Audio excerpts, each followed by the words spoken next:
Habis tanda kiamat 1, 2, 3, 4, 5, 6, 7 tanda besar kiamat.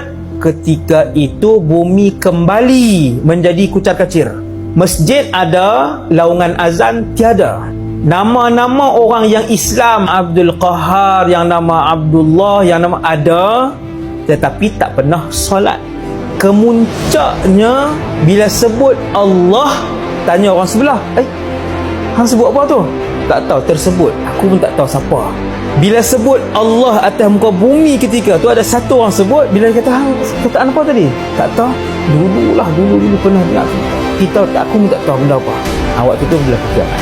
Kiamat, semua yang bernyawa mati. Manusia, jin dan syaitan, binatang, malaikat. Ramai orang tak perasan malaikat akan mati. Ya. Kesemuanya. Siapa ada di dalam alam ni? Bukan bumi tuan.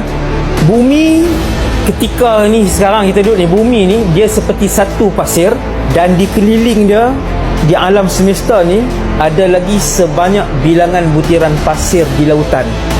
Planet seperti bumi. Tak ada nombor Ustaz, memang tak ada nombor yang boleh mengira bilangan planet ni. Luasnya alam ni. Siapa yang pegang semua hak terapung ni? Allah Subhanahu wa ta'ala. Dan sekalian, waktu tu tak ada makhluk yang hidup. Waktu tu Allah Ta'ala tanya, Allah Ta'ala bertanya, limanil mulkul yawm. Hari ni yang paling kaya siapa? Hari ni yang paling berkuasa siapa? Dan tanya, bangun jawab. Presiden-presiden yang ada, yang di Pertuan Agong yang ada, Perdana Menteri yang ada, bangun jawab. Limanil mulkul yawm. Hari ni yang boleh mentadbir ni siapa? Tuan-tuan, itu tidak ada orang jawab. Allah Ta'ala jawab, lillahil wahidil qahar. Hari ini segala kerajaan dan kekuasaan adalah milik Allah. Al-Wahid, Esa, tak ada siapa kongsi. Al-Qahar, yang maha perkasa. Jalla